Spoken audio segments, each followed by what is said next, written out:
Buenas noches.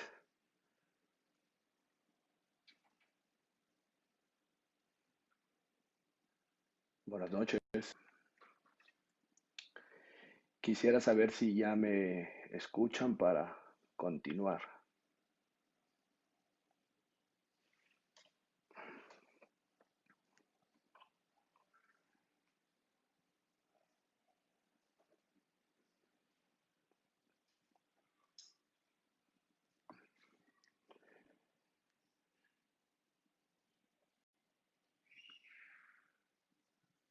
Buenas noches, ¿me escuchan?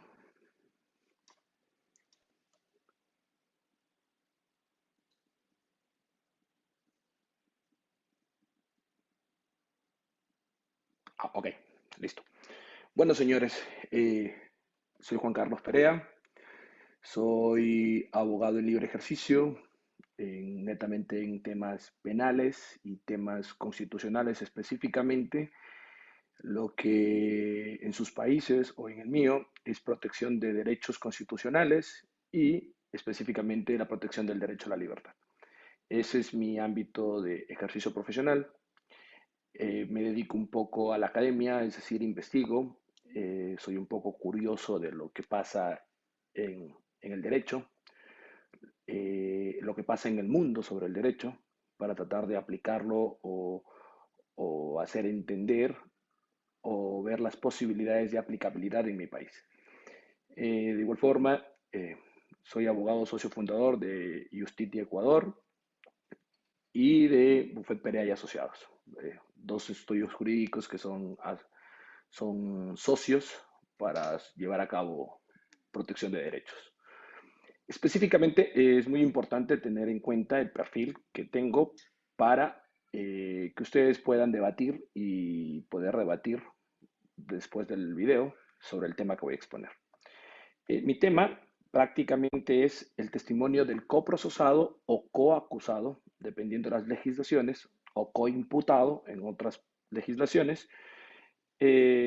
Vamos a ver el sistema, la modalidad y los estándares probatorios para llegar a una pregunta y una interrogante. Algo que prácticamente, según mi investigación, hay ciertos esbozos, hay ciertas resoluciones en Colombia, en la Corte Suprema, en España, ya sea por la Corte, el Tribunal Constitucional o el Tribunal Supremo Español, en donde han querido dar solución a este problema que es evidente y prácticamente en Ecuador se está haciendo una tendencia y sería muy bueno aportar a que esta tendencia sea totalmente regulada.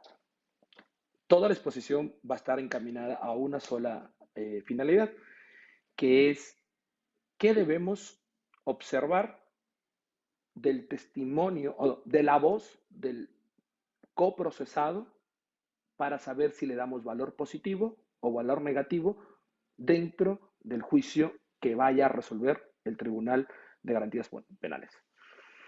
Entonces, es muy importante esta situación. ¿Y por qué es importante?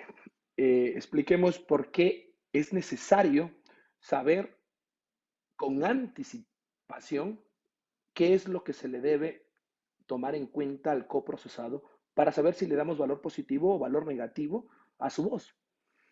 Y es necesario por seguridad jurídica, por derecho a la defensa, a su vez no vulnerar el debido proceso y lo más importante, que encaja todo esto por tutela judicial. Cuando Feuerbach determinó o plasmó varias ideas en el principio de legalidad, fue específicamente pensado a que el derecho penal no sea arbitrario. No sea arbitrario como nos narraba Beccaria de los delitos y las penas, en donde la pena, el delito, la tipificación de la conducta, que ahora llamamos, o el supuesto de conducta, supuesto fáctico, el procedimiento y la pena no sean arbitrarios por el juez. Es decir, que sean conocidos antes por el ciudadano que va a ser procesado y que sea conocido no solo por ellos, sino inclusive por la defensa técnica para saber cómo comandar una defensa durante el proceso penal. Por eso es muy importante que las altas cortes en mi república, en el Ecuador, plasmen o delineen ya qué se debe observar en el testimonio del coprocesado para saber si se da valor positivo o valor negativo.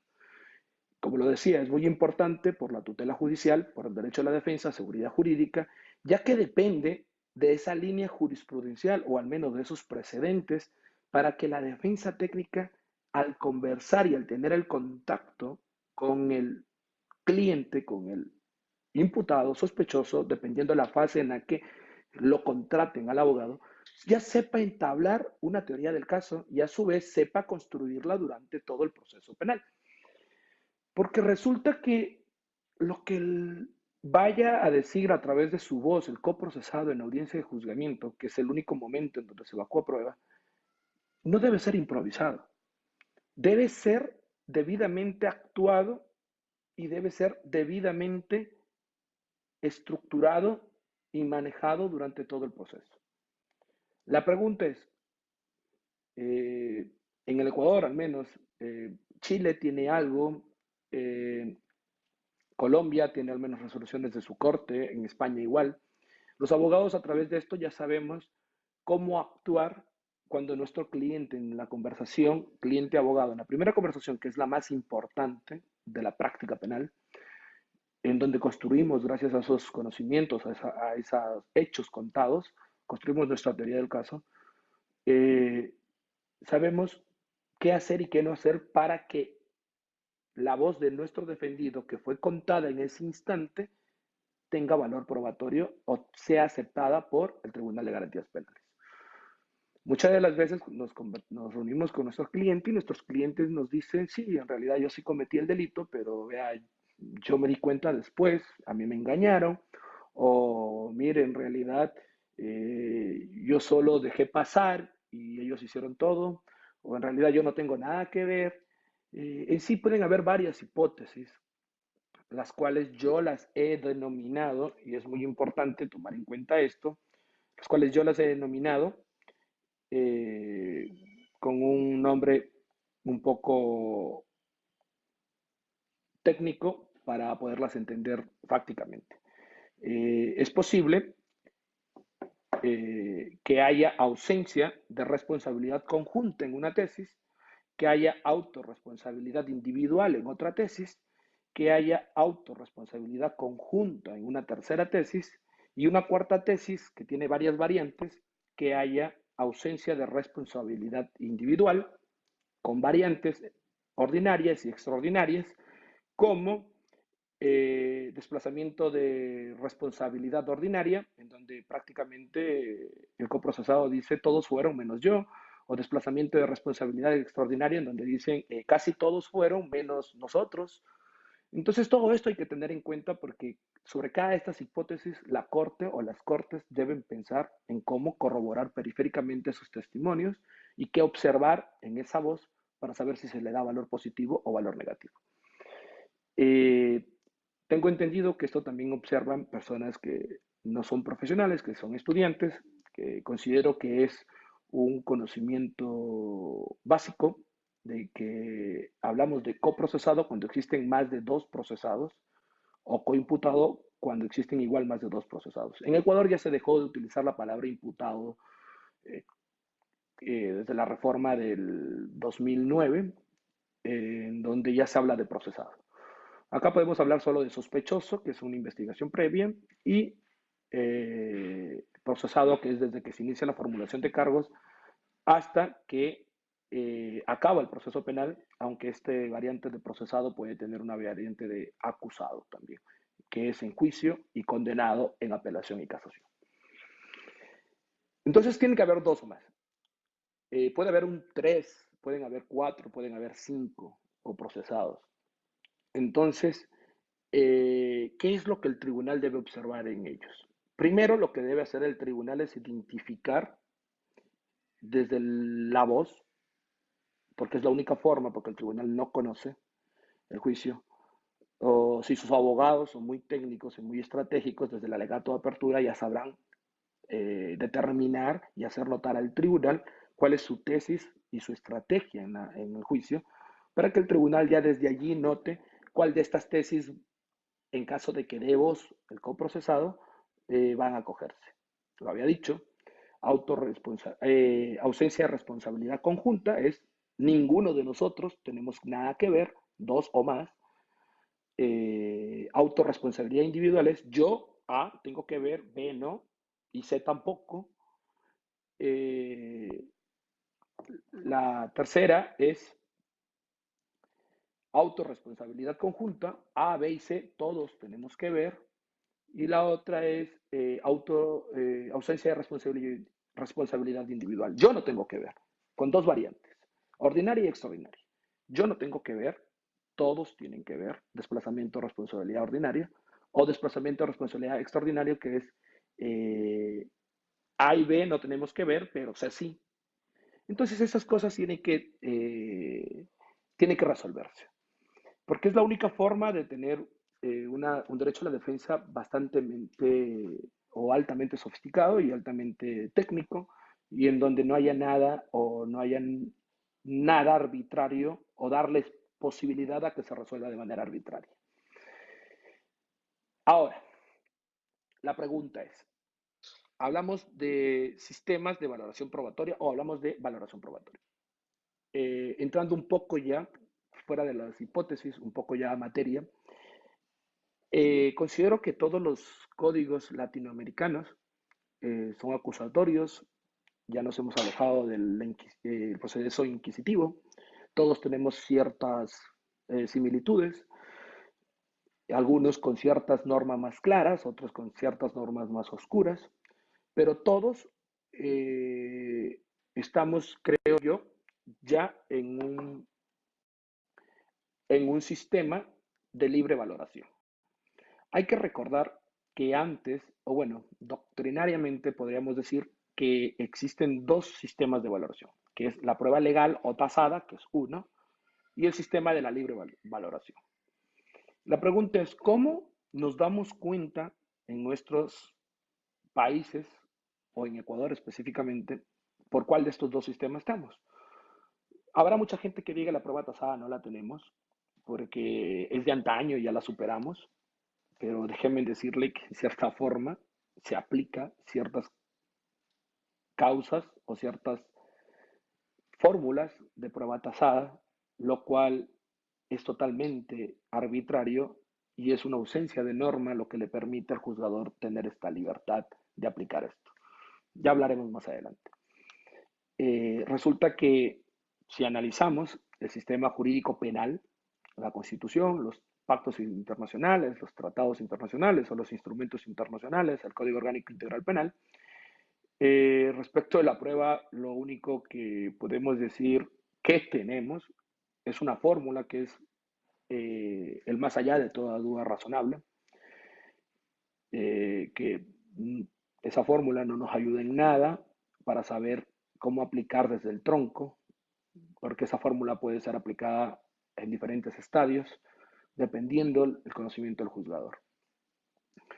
Eh, Resulta que tengo dos fundamentaciones para decir que tenemos el sistema de libre valoración probatoria. El primero es que, si bien es cierto, en materia penal, en el Ecuador, la ley supletoria es el Código Orgánico General de Procesos, y como en el COI o Código Orgánico Integral Penal nada dice sobre esto, el COGEP sí habla de la sana crítica, y la sana crítica con las reglas de la lógica, la experiencia y de la ciencia ya nos hace entender que estamos ante un criterio de libre valoración y ya no de prueba tasada. De igual forma, cuando leemos en la Constitución de la República del Ecuador que toda resolución de autoridad competente, específicamente la del juez, debe ser debidamente motivada, y sabemos que entre tantos estándares de motivación que hay o de forma de ver si una decisión es motivada, tiene que ser razonable. Y la única forma de saber que es razonable es la libre convicción, el sistema de libre valoración de la prueba. La prueba tasada no es razonable. Pero cuando ya nos centramos a que Ecuador tiene un sistema de libre valoración, igual nos encontramos a otro problema, porque existen que hay dos concepciones. La una, la subjetivista o persuasiva de la prueba, y la otra, la racionalista o cognoscitiva de la prueba. En la subjetivista o persuasiva, lo único que vale es lo que hace el abogado a través de la audiencia de juicio, lo que hace el testigo de convencer al juzgador. Convencerlo. Y el juzgador en con esta concepción eh, dentro de la libre valoración, tiene solo dos fórmulas posibles a aplicar. Una de ellas es la íntima convicción y la otra es la creencia de más allá de toda duda razonable.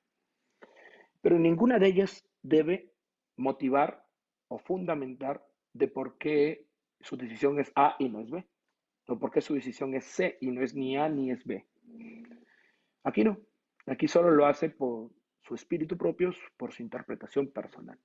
Y esto sí depende mucho del estado de ánimo del juez, si el juez desayunó o no desayunó, si le hicieron enojar, si tiene deudas, si no tiene deudas y cosas así. Lo cual este es muy irracional, que desde los parámetros antes entendidos o antes expuestos, como es la motivación en la Constitución de la República del Ecuador y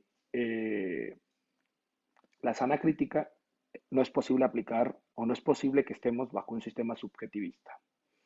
El otro sistema o el otro concepción más que sistema es la racionalista o cognoscitiva de la prueba. En esta, sí. Y resulta que aquí hay fórmulas que nos permiten llegar a esta máxima de concepción del sistema de libre valoración, que es la sana crítica. Pero resulta que en el Ecuador, en materia penal, nada nos han dicho sobre la sana crítica. La ex Corte Suprema en materia civil ya definió, ya nos dio lineamientos de la sana crítica. Resulta que eso de las reglas de la ciencia son muchas, reglas de la experiencia, máximas de la experiencia. En eso de las reglas de la lógica, no sabemos de cuál lógica, hay más de 55 lógicas, ya no es la lógica de Aristóteles, son otras lógicas, pero no nos han dicho cuál de esas reglas son las que ellos utilizan para dar una decisión de inocencia o culpable o una respuesta C quizás que no la haya pedido ni fiscalía ni la defensa. Entonces, cuando nosotros en la práctica vemos que ya no estamos en prueba tasada, que estamos en libre valoración y que por norma constitucional debe ser razonada la decisión, ya no estamos bajo la concepción subjetivista en donde hay que convencerle al juzgador. Resulta que cuando leemos una sentencia lo que vemos es eso. Analizamos subjetivismo y analizamos en la práctica qué es lo que el juzgador le ha convencido, más no lo que el juzgador ha decidido con la regla de la razonabilidad. ¿Qué pasa? Que muchas de las veces ciertos abogados tenemos ciertas perspectivas sobre ciertos jueces y los jueces sobre ciertos abogados, en donde el juez solo con ver a un abogado, o a veces ni siquiera al abogado, a veces con ver a una persona de color, a una persona que haya tenido antecedentes penales anteriormente, a una persona que tiene, como decía Zaffaroni, está etiquetado socialmente porque se viste como ladrón, se escucha como ladrón. Los juzgadores ya de entrada saben o presumen de que él es culpable, porque él ya les convenció sin que nadie hable que es culpable. Esto nos damos cuenta al leer las sentencias, porque en las sentencias, todas las sentencias en Ecuador, en un 80% son las mismas, tienen los mismos puntos, pero nadie analiza por qué le da un valor positivo o valor negativo a la prueba. Y a su vez, cómo llega a la conclusión y decisión del caso. Eh, Conversando con gente de otros países, específicamente España, que hacen judicatura, nos comentaban que ellos, para llegar a una decisión, hacen un sinnúmero de procesos mentales después de la audiencia de juzgamiento. Ellos tienen que determinar la prueba individualizada, de manera individual, y después en conjunto. Para entrar a eso es necesario explicarle esto. Nosotros hablábamos hace un momento que en la concepción subjetivista y persuasiva de la prueba, que es algo que teóricamente no hay en Ecuador, pero que prácticamente es lo que hay, se podían utilizar dos fórmulas, la de la íntima convicción y la de más allá de toda duda razonable. Estas no son antagónicas, porque a su vez pueden ser conjuntas o copulativas para una decisión. Y que en la concepción racionalista lo que va haciendo aquí es recurriendo a reglas de la epistemología, de la racionalidad general, para determinar si las pruebas tienen valor suficiente o valor insuficiente, es decir, si se la valora positivamente o negativamente. Pero también aquí se puede utilizar el estándar de más allá de toda duda razonable, porque este es un estándar que en Ecuador, ojo, en Ecuador no es un estándar para valorar la prueba, es un estándar de decisión. Ojo con esto, porque resulta que usted tiene 5 testimonios, de los cuales son 3 testimonios X, 2 pericias y 2 pruebas documentales por fiscalía, y por defensa tiene 2 testimonios. Usted, al análisis de cada de estas pruebas, tiene que analizarlas individualmente para saber si le da o no le da valor positivo, si las toma o no las toma en cuenta. Y entre esos, el Ecuador lo ha dicho, vamos a ver los criterios de legalidad, de cadena de custodia, de importancia y de muchas cosas más. Una vez analizado esto, y en donde un juez diga, sí, 2 testigos estuvieron mintiendo, claro, dijeron ciertas cosas en el examen, pero en el contraexamen se contradijeron, el abogado los hizo contradecir, por ende están mintiendo, no podemos darle valor positivo, nos quedamos con un testimonio, resulta que los 2 peritos, uno no sabía lo que hacía porque no tenía base científica, se les preguntó con términos científicos, se les preguntó sobre ciertas fórmulas aplicadas, no supieron responder, por ende este testigo, este perito no sabemos si sin saber esa fórmula cómo llegó a una conclusión. Por ende tampoco le damos valor positivo y nos quedamos con un perito y el documento es ilegal y nos quedamos con un perito y un testimonio. Valor positivo. Resulta que con el perito y el testimonio sí se prueba materialidad, pero no se prueba responsabilidad. Porque la única prueba de dar responsabilidad es un testigo. Y resulta que bajo el estándar más convencimiento más allá de toda duda razonable no llega y por ende, por este estándar, que es el conglomerado después de toda la prueba, no hay culpabilidad. Entonces, de esta forma es como se debería valorar la prueba. Eh, Acabo de ver que se une el maestro Pepe Moreno, es un litigante de lo mejor, 3.0 acá en Ecuador, y continúo con la ponencia. Entonces, existen estas preguntas, estas variantes y estas interrogantes. Eh, si nosotros tenemos el sistema de libre valoración de la prueba, si bajo el sistema de libre valoración de la prueba el juzgador no puede utilizar la concepción subjetivista, por ende no puede utilizar íntima convicción, porque debe utilizar la concepción racionalista. Por ende, para aplicar la concepción racionalista, tiene que aplicar la fórmula de la sana crítica y de decisión final, la de más allá de toda duda razonable. La pregunta es, ¿esto es suficiente para pasar el filtro de si el coprocesado, sea por cualquiera de las 4 hipótesis, le, en su voz le damos valor positivo o negativo o nos hace falta algo? Esa es la interrogante.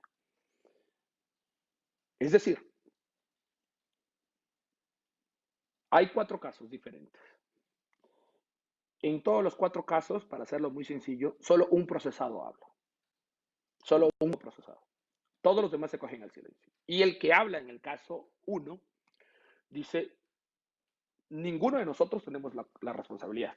¿Por qué? Porque nosotros llegamos a la esquina, nos pusimos a fumar un cigarrillo Resulta que llegó la policía y ahí encontró la bolsa de droga. Nosotros no sabíamos que había una bolsa de droga. En el caso 2, puede decir, sí, resulta que mis tres amigos, o mis dos amigos, o mi amigo, nada tienen que ver con la droga que llevo en el carro, porque como yo iba viajando y me puedo quedar dormido, los llamé para que me acompañen al viaje, pero ellos no sabían que yo iba a entregar droga. En la tercera hipótesis es, sí, todos tenemos que ver. Nos dio tal señor, esta cosa, el señor nos llamó este número telefónico, nos entregó acá, nos dijo que haga esto. Y en el cuarto caso es, yo no tengo nada que ver, ellos tienen que ver.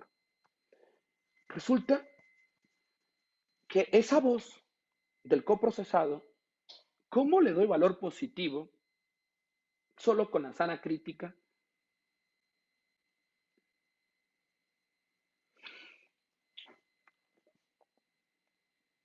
¿Nos hace falta algo más?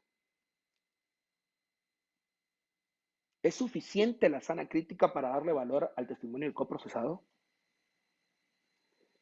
En España, cuando yo, en finales de en la década de los 80, específicamente, tengo las sentencias, la segunda sala del Tribunal Supremo, el 28 de septiembre de 1988 y el 5 de junio de 1992, comenzó a aplicar en, y creó un estándar adicional a la valoración o a la fórmula de sana crítica para delitos sexuales. Y el Tribunal Supremo Español dijo que aún, a más de la sana crítica es necesario aplicar al testimonio de la víctima el siguiente test o el siguiente estándar, que se compruebe ausencia de increíbilidad subjetiva, que se compruebe verisimilitud de la declaración y que se compruebe persistencia en la declaración. La pregunta es, ¿podemos hacer lo mismo con el testimonio de los coprocesados? Yo creo que sí. No este estándar no. Hay que crear uno nuevo. Y hay que crear uno genérico con cuatro brillos o con cuatro diferenciaciones por las cuatro hipótesis que hay, que la cuarta es la que se deriva en dos hipótesis subsiguientes. Hay que hacer por cada hipótesis. Resulta que los juzgadores no tienen unificación de criterio y les entiendo, porque muchos de estos criterios de los juzgadores se deben a las casas de estudios. Obvio que la educación en la sierra y en la costa es diferente, obvio que en ciertas ciudades de la sierra la educación es diferente, a ciertas ciudades de la costa también es diferente, obvio que ciertas universidades de ciertas ciudades es diferente.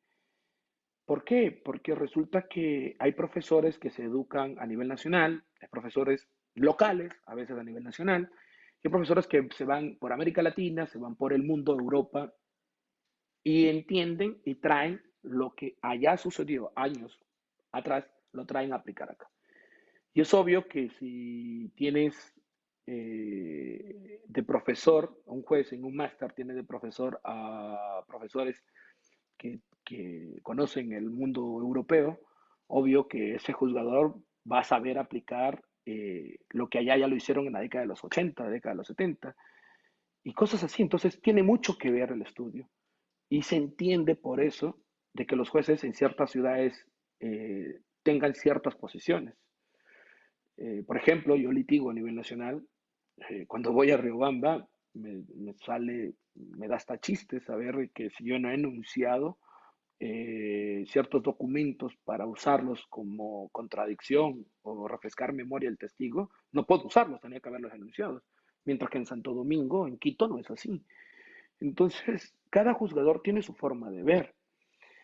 Y a veces no es ni cada juzgador, a veces es el sistema mismo. ¿Pero por qué? Porque la Corte Nacional de Justicia ha pasado dormida desde su creación. No ha hecho absolutamente nada en unificar el derecho, en darnos líneas de aplicación a ciertos casos oscuros de la norma, ya sea como jurisprudencia por triple fallo o como resolución de fuerza de norma. No ha hecho nada de esto. Y es una incertidumbre de litigante llegar a una audiencia en donde no conoce el tribunal, en donde lo que nos obligan a nosotros es a utilizar la íntima convicción, es decir, la concepción subjetivista, convenzamos al juzgador, pero es porque no están las normas claras. Si las normas estuvieran claras, nosotros supiéramos cómo actuar en estas formas. Y esta es una gran deuda que tiene la Corte Nacional de Justicia y en cierta forma la Corte Constitucional. Es alguna deuda inmensa no para los abogados litigantes, es una deuda inmensa para los ciudadanos. No hay seguridad jurídica en la valoración probatoria.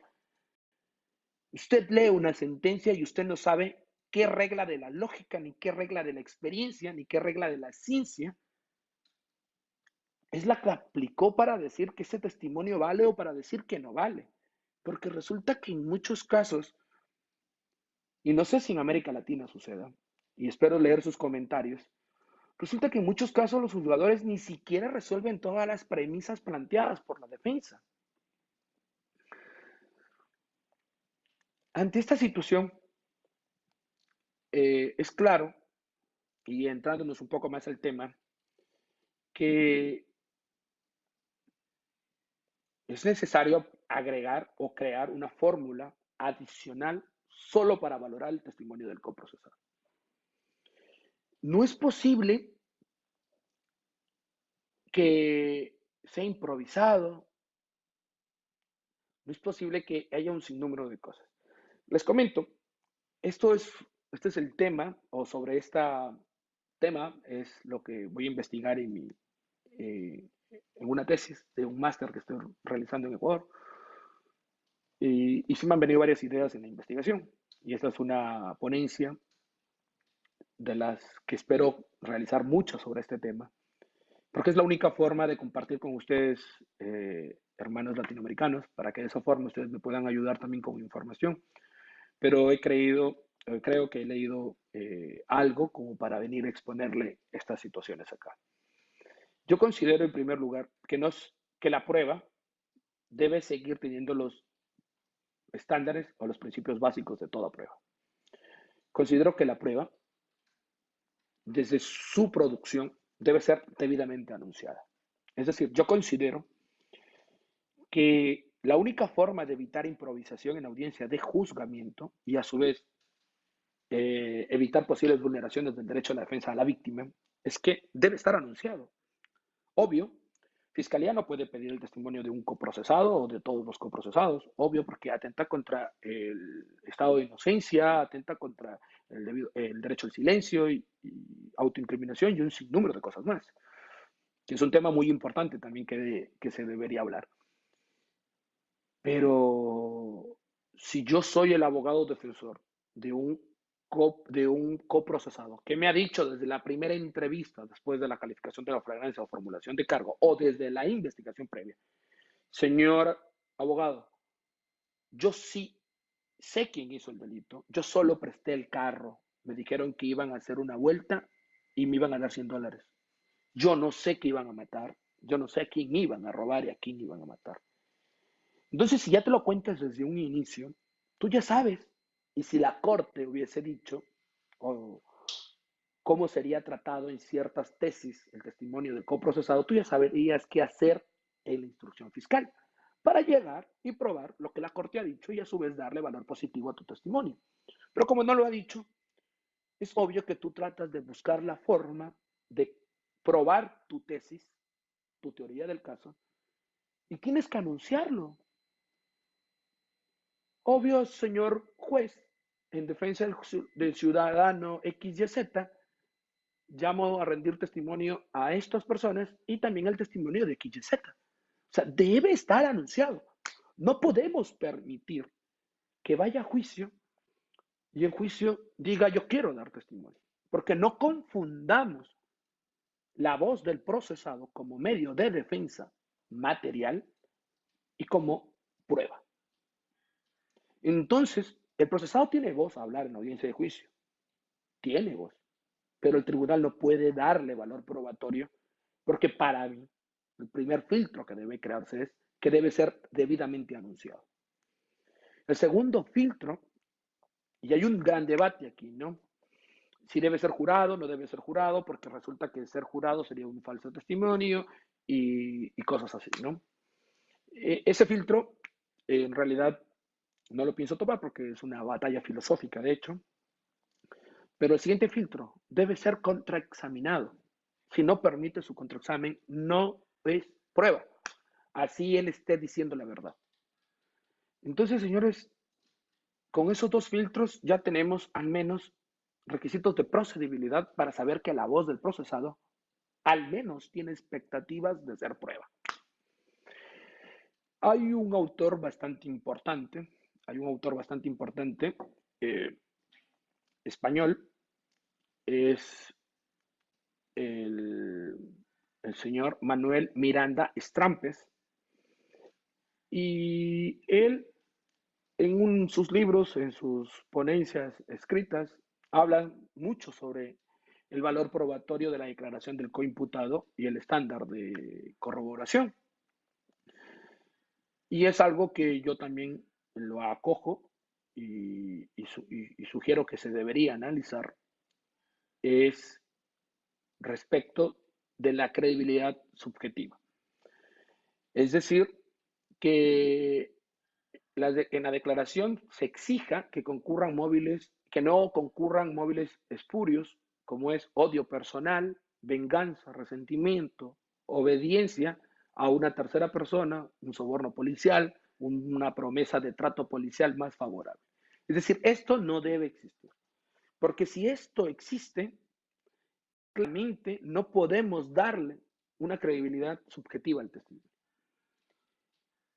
Claro, y aquí entramos en un gran conflicto, pero ¿cómo probamos una colaboración eficaz? Si prácticamente hay beneficio. Solo hablemos de beneficio. Entonces, señores, creen una fórmula, un estándar para valorar el testimonio de coprocesado. Y cuando se cree el estándar de la autorresponsabilidad conjunta, allí deben tocar lo que es la colaboración eficaz. Para saber por qué en este estándar, a pesar de que hay una premiación o un beneficio, ¿qué se le debe exigir? Es decir, si le damos un beneficio, debemos exigirle más al testimonio del coprocesado. Esa es la lógica para poderle entender. Eh, esta, Esto ya determinado, que lo dice Strampes, obliga a que el tribunal examine varios factores. Entre estos factores, que determine relaciones existentes con anterioridad entre los dos coprocesados. Es decir, la defensa que quiere que se le crea a su testimonio de su defendido, de su coprocesado, debe llegar y llevar al tribunal y demostrar cuál ha sido la relación anterior al hecho delictivo, para que de esta forma el tribunal pueda tomar en cuenta si existe estos términos, estas situaciones o móviles espurios para poder aplicar o no aplicar valor positivo al testimonio. Hay que tener en cuenta que esto ya, por ejemplo, fue apreciado y aplicado por el tribunal, por la sentencia del Tribunal Constitucional Español, la 137/ de 1988, en la página 4. Prácticamente esto ya determina. Y así un sinnúmero de cosas, como por ejemplo yo solicitaba o enunciaba un requisito, debe haber persistencia de coherencia de la tesis aportada a través de la voz del coprocesado. Coherencia y persistencia de la tesis aportada por la voz del coprocesado. ¿Qué? ¿A qué refiere? En Ecuador tuvimos un caso, y este ya puedo hablar porque ya fue condenado, está ejecutoriado. Esta persona ha luchado varias veces por recursos de revisión, no sé qué pasa allí. Pero resulta el caso de Karina del Pozo, es muy importante analizar. No recuerdo bien el nombre de estos coprocesados, pero creo que es Piña, la persona condenada. Bueno, una de las condenadas, que dice ser inocente. Y prácticamente yo analicé la sentencia. A él se lo condenan por el testimonio de otro señor. La verdad no recuerdo el nombre. Pero este señor contó un relato A en la audiencia del tribunal, motivo por el cual condenaron a este que dice ser inocente. Pero resulta que en la instrucción fiscal existieron 4 momentos en donde él dio voz. Eh, reconocimiento del lugar, reconstrucción del lugar, versiones, si mal no recuerdo, y en todas ellas eran unas hipótesis diferentes. Entonces el tribunal, con ayuda de la defensa, que se siente afectada por esa teoría del caso, que se está plasmando con técnicas de litigación y juicio, lo que tiene que hacer es, a ver, en ejercicio de litigación oral, a ver, señora, usted nos ha dicho que C es culpable por esas circunstancias. Eh, ¿Recuerda usted que hizo el día tal, tal y cual? No recuerdo. Eh, bueno, se le da para que refresque la memoria. Eh, ah, ¿Es verdad que usted dio una versión? ¿Sí? ¿Nos puede decir que dijo una versión? No recuerdo, refresque la memoria. Allá, y ahí se le pregunta, ¿es correcto que usted dijo A? ¿Es correcto que usted dijo B? Y se le saca a relucir que anteriormente a la voz del juicio, él ha dicho en otras posiciones cosas totalmente diferentes a lo que está diciendo el juicio. Con esto yo, como codefensa que se siente vulnerado por ese testimonio, puedo demostrar al tribunal de que ese testimonio no tiene que ser positivo, valorado positivamente, sino negativamente. ¿Por qué? Porque resulta que no cumple el presupuesto de coherencia y persistencia con la tesis de la voz del testimonio o de la voz de la audiencia de juzgamiento. Entonces, reglas así son las que hay que escribir, la gente que escribe, la gente que da conferencias, habría que investigar. Espero que cuando culmine mi trabajo, mi tesis, poder exponer ya todas las reglas que están generándose, que se están investigando y poderlas compartir con ustedes. Pero el mensaje claro en esta ponencia, y para culminar, creo que con 2 minutos hago, es, está claro que la sana crítica no es suficiente para valorar la prueba ni general, peor aún la de un coprocesado.